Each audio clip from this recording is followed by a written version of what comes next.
Thank you. Let me follow up with a few brief questions. My colleagues know I occupy the space, so they will forgive me. My first question is to Ms. Wang. There have been moments in our history where citizenship has been sold on the streets as a commodity. And I think we all know what we're referring to, and the integrity of the system must be protected. What measures are you putting in place to prevent online fraud? Thank you for the question, Senator. As we move forward in the implementation of this program by leveraging technology, we will be leveraging the department's digital platform, and there is an entire team that oversees the work of this modernization, and it's a Government of Canada effort, as a matter of fact, that has oversight from Treasury Board. So it is not just our program that would be impacted. If you're looking at fraud, it would be fraud at writ large for all types of immigration programs. So I think, my expectation is that colleagues who are expertise in this field will ensure that they follow the proper protocols and procedures as they relate to policy, legal, and privacy, to ensure that fraud is detected and addressed in an appropriate manner. Thank you. Mr. Christensen, I want to go back to the Division on Immigration Consultants. We will hear tomorrow from the Canadian Immigration Lawyers Association, and we've heard them on this before, so it will be somewhat of a position we have heard before. But there is no doubt that the complaints from permanent residents, non-permanent residents, asylum seekers, etc., against immigration consultants are there.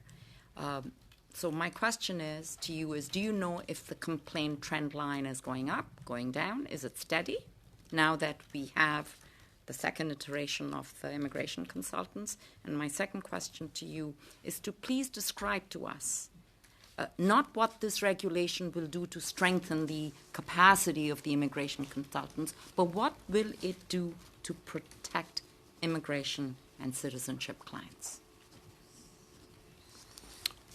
Thank you very much, Madam Chair, for your questions. With regard to the first question, so I don't have information specific to the trend line with regard to complaints.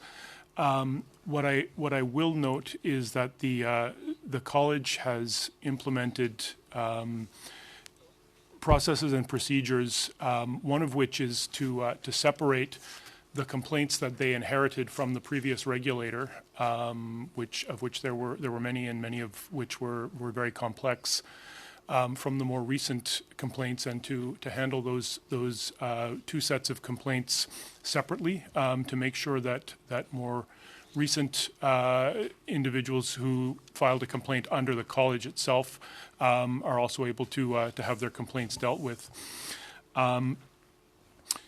I'll also maybe note just that some of the additional powers that the college has with regard to the complaints process, and more specifically with regard to the proposed amendments, one of which is that the college will be able to file in federal court a decision of its discipline committee, which would mean, so if a licensee of the college were to not respect a decision of the discipline committee that was filed in federal court, for example, a monetary penalty, that could result in a finding of contempt of court, which has serious implications, and so will give added weight to the decisions of the college's discipline committee, which is sort of the final step of the complaints process. And so the intent of that particular amendment is to reinforce the complaints process and to serve as a deterrent to professional misconduct, and also to the non-payment of penalties.